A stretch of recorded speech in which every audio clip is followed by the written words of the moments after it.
आप सभी ने कभी ना कभी कहीं ना कहीं ये पेंटिंग जरूर देखा ही होगा। दुनिया का सबसे मशहूर Mona Lisa painting Leonardo da Vinci ने ही बनाया था। ये पेंटिंग दुनिया के सबसे महंगा पेंटिंग है।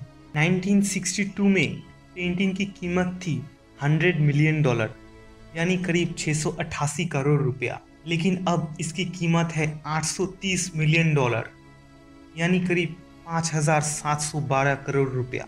बहरहाल, किसी के पास कितने भी पैसे हो वो ये पेंटिंग खरीद नहीं सकता। जी हाँ, क्योंकि ये पेंटिंग म्यूजियम में पब्लिक के लिए रिजर्व करके रखा गया है। ये तो हुआ इस पेंटिंग की नॉर्मल बातें। अब हम बात करने वाले हैं इस पेंटिंग की रहस्य या फिर छुपे हुए राज के बारे में। लियोनार्डो दा विंची ने मोनालिसा पेंटिंग को इटली में बनाया था, लेकिन ये पेंटिंग अभी फिलहाल है पेरिस के लूव्रे म्यूजियम में। मोनालिसा पेंटिंग फ्रांस के लूव्रे म्यूजियम में कैसे आया, इसका कोई रिकॉर्ड नहीं है। ये खरीद के लाया गया या फिर ये चुरा के लाया गया, इसका कोई भी आज तक कोई डेटा अवेलेबल नहीं है। दा विंची ने मोनालिसा पेंटिंग को बनाना शुरू किया था 1503 साल से 1519 तक, मतलब टिल डेथ तक।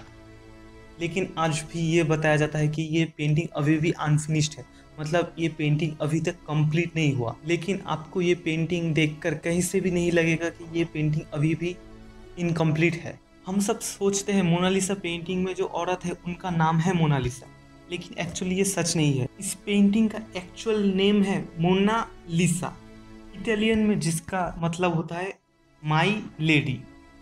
मोना का मतलब माई, लिसा का मतलब लेडी। अभी एक बड़ा सवाल ये आता है, ये जो मोनालिसा है ये लेडी है कौन? लेकिन ये रहस्य अभी तक अनसॉल्व है। कुछ रिसर्चर ये बताते हैं कि ये जो पोर्ट्रेट है ये मदर मेरी का है, और कुछ रिसर्चर ये बताते हैं दा विंची अपने आप को एक लेडी के रूप में देखते थे और इसीलिए उन्होंने ये अपना खुद का ही तस्वीर एज ए लेडी बनाया था। रिसर्चर का दिया हुआ एक और एक्सेप्टेबल थ्योरी ये है, उस समय इटली में एक सिल्क मर्चेंट रहते थे जिनका नाम था फ्रांचेस्को डेल जियोकॉन्डे, और उनका वाइफ का नाम था लिसा गिरेडिनी या फिर लिसा जियोकॉन्डो। तो उन्होंने आके दा विंची को ये बोला कि आप मेरे वाइफ का एक तस्वीर बना दीजिए, मैं इसके लिए आपको पैसे दूंगा। कोई कोई ये भी बताता है कि ये जो तस्वीर का जो लेडी है ये एक्चुअली लिसा गिरेडिनी या फिर लिसा जियोकॉन्डो है।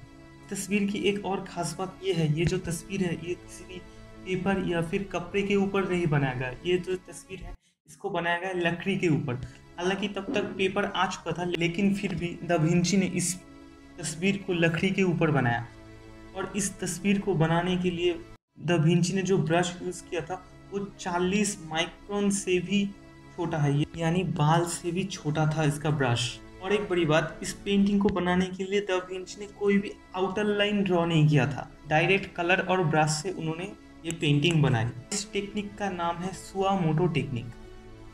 बहुत सारे रिसर्च पेपर के दावा है ये कि अगर आप डिफरेंट एंगल से इस तस्वीर को देखेंगे तो आपको लगेगा ये जो स्माइल है मोनालिसा का ये चेंज होता है एंगल बदलने से। मोनालिसा पेंटिंग को अगर आप गौर से देखेंगे तो आप ये देखेंगे कि आपको मोनालिसा का आईब्रो नजर नहीं आएगा। 21 अगस्त 1911 साल में ये पेंटिंग फ्रांस के म्यूजियम से एक बार चोरी हो गई थी, और इसका जो पहला डाउट हुआ था वो हुआ था उस वक्त के मशहूर पेंटर पाब्लो पिकासो के ऊपर। हालांकि बाद में ये गलत निकला, पाब्लो पिकासो ने ये पेंटिंग चुराई नहीं थी। बाद में असली चोर को पकड़ा गया जिनका नाम था विंसेंजो पेरुगिया, जो कि इस म्यूजियम का ही एक वर्कर था। विंसेंजो जिन्होंने ये पेंटिंग चुराई थी वो एक्चुअली इटालियन थे, और वो ये मानते थे ये जो पेंटिंग है मोनालिसा के वो इटाली का है, क्योंकि लियोनार्डो दा विंची भी इटाली में ही ये पेंटिंग को बनाया था।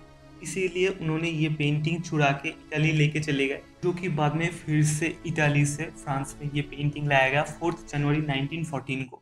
1956 में एक बोलिवियन टूरिस्ट ने मोनालिसा की जो तस्वीर है इसके ऊपर एक पत्थर फेंक के मार दिया, जिसके कारण मोनालिसा के बाएं हाथ पर एक निशान बन गया, जो निशान आज भी है।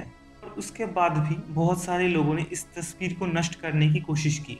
इसी को देखते हुए लूव्रे म्यूजियम के अथॉरिटी ने इस पेंटिंग को एक अलग सेपरेट रूम में रख दिया, और इस रूम का ह्यूमिडिटी कंट्रोल किया जाता है, टेम्परेचर भी कंट्रोल रहता है, 18 से 21 डिग्री सेल्सियस पे रहता है, ताकि इस पेंटिंग को किसी भी तरह के नुकसान ना पहुंचे। दा विंची चित्रकार के साथ साथ एक बहुत ही अच्छा राइटर भी थे। लेकिन उन्होंने कभी भी कहीं पर भी मोनालिसा पेंटिंग के बारे में एक शब्द तक नहीं लिखा। और विशेषज्ञ ये मानते हैं इस तस्वीर के पीछे आज भी बहुत सारे राज छुपा हुआ है। ये वीडियो पूरा देखने के लिए आपको बहुत बहुत धन्यवाद। अगर आपको ये वीडियो पसंद आता है तो वीडियो को एक लाइक ज़रूर करना, और अगर आप इस चैनल में नए हैं तो चैनल को सब्सक्राइब ज़रूर करना। धन्यवाद।